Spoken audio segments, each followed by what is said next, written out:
The Biden-Harris ticket is punched, and President Biden is officially running for re-election. The 46th president of the United States released a video announcing the start of his re-election campaign earlier today. When I ran for president 4 years ago, I said we're in a battle for the soul of America, and we still are. The question we're facing is whether in the years ahead we have more freedom or less freedom, more rights or fewer. I know what I want the answer to be, and I think you do too. This is not a time to be complacent. That's why I'm running for re-election. Well, unsurprisingly, the president has already received support from several prominent Democrats. But take a look at this. New CBS News polling shows just 55% of Democratic-leaning Americans think Biden should run for office in 2024. CBS News Chief White House correspondent Nancy Cordes joins us now to talk about this. Nancy, President Biden won the 2020 elections with more votes than any presidential candidate has ever received, by the way, 81 million, but a lot has changed since then. So how might this campaign be different? Well, first and foremost, Errol and Lana, the campaign won't be taking place in the midst of a global pandemic. So the president will have a lot more freedom than he did the last time around to get out and about, to campaign, to glad hand, to basically go wherever he wants to go to campaign.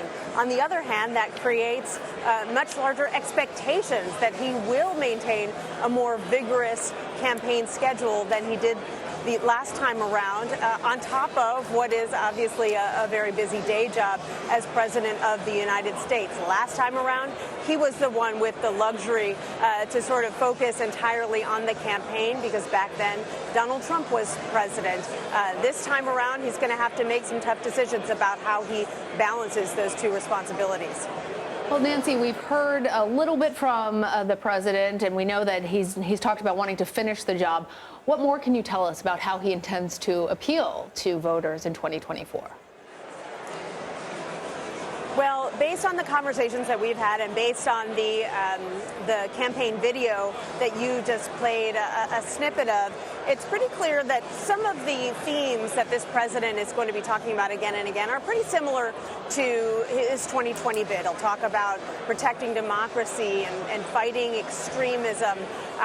And once again, he'll sort of contrast himself to what he described multiple times in this video that he just released as the MAGA wing of the Republican Party, which is a pretty clear indication that he anticipates that his opponent this time around will be the same person he went up against 4 years ago, former President Donald Trump. But what I heard in that video that was released today was a real focus on the notion that he is a freedom fighter. You know, we hear conservatives talk a lot about the importance of freedom, but President Biden made the case pretty overtly in this video that when you look at some of the policies that Republicans have supported and enacted over the past few years, whether it's banning abortion or banning books or discriminating against transgender people or trying to make it harder to vote, he's making the argument that that is the opposite of freedom. And so he's really trying to sort of take on